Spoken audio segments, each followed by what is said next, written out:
Om Swastiastu. Perkenalkan, nama saya Nika Desmiati, saya mahasiswi dari Sekolah Tinggi Pariwisata Triatmajaya.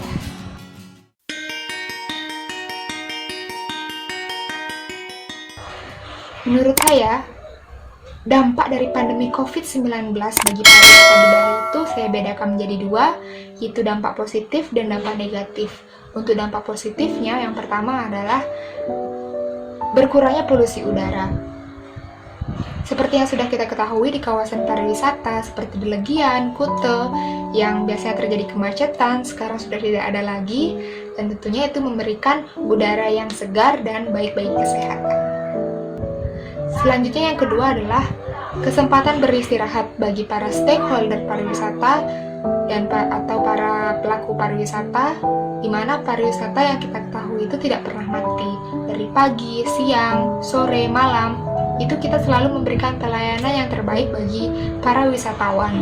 Nah, dengan adanya pandemi COVID-19 ini, kita dapat beristirahat sejenak dan tentunya kedepannya akan lebih memberikan semangat baru dan memberikan pelayanan yang terbaik lagi bagi para wisatawan. Untuk yang ketiga adalah kesempatan berpikir. Jadi untuk para manajemen pariwisata itu kita dapat melakukan meeting secara online untuk menciptakan ide baru lagi apa yang perlu dibenahi dalam suatu usaha kita. Selanjutnya adalah dampak negatif. Yang pertama adalah adanya PHK atau pemutusan hubungan kerja. Jadi sangat disayangkan sekali wabah dari virus corona ini menurut saya lebih menakutkan atau berbahaya dari bom Bali yang terjadi waktu itu. Karena ini karyawan sampai harus di PHK dan dirumahkan. Tentunya itu akan mengguncang perekonomian dari pariwisata di Bali. Selanjutnya yang kedua adalah pengalaman yang hilang bagi anak training. Jadi untuk siswa-siswi pariwisata khususnya, itu mereka juga harus dirumahkan. Jadi pengalaman yang mereka dapat selama harusnya mereka melaksanakan praktek itu tidak mereka dapatkan. Untuk yang ketiga adalah adanya pembangunan yang mangkrak atau tertunda. Jadi mungkin saja ada pihak yang sedang mendirikan bangunan atau baru memulai atau bahkan sudah hampir selesai, itu terpaksa harus tertunda dulu karena untuk mentaati peraturan pemerintah yaitu social distancing dan agar para pekerja tidak terkena dari wabah virus corona, tentu mereka harus menunda pekerjaannya.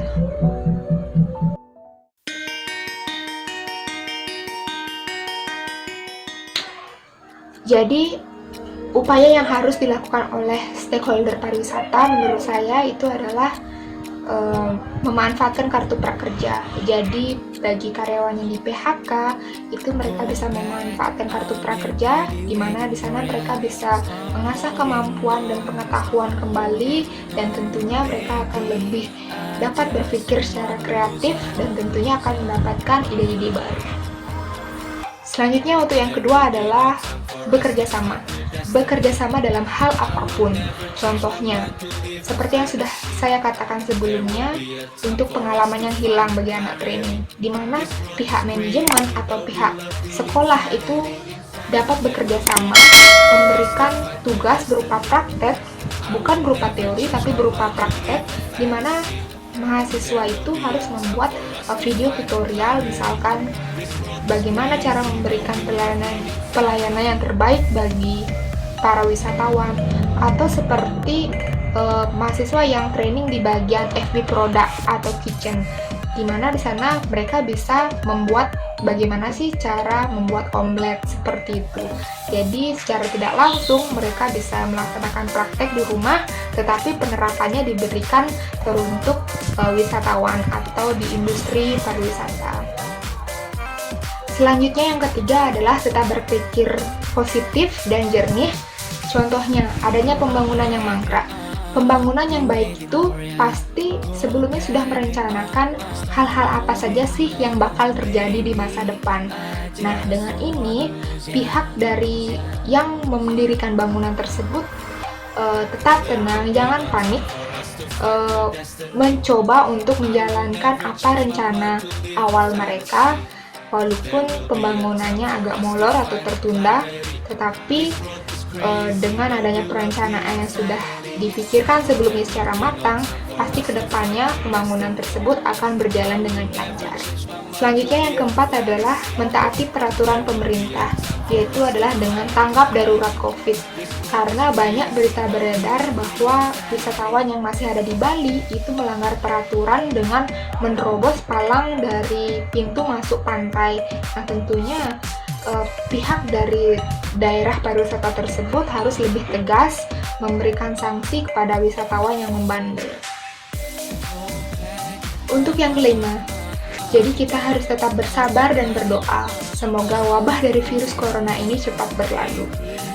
Sekian dari pendapat saya, semoga bermanfaat bagi kalian semua. Dan untuk para stakeholder pariwisata di Bali dan seluruh masyarakat di Indonesia, jangan lupa gunakan masker, tetap social distancing, selalu jaga kebersihan. Saya Nika Dek Sumiati, pamit undur diri. Om Santi Santi Santi.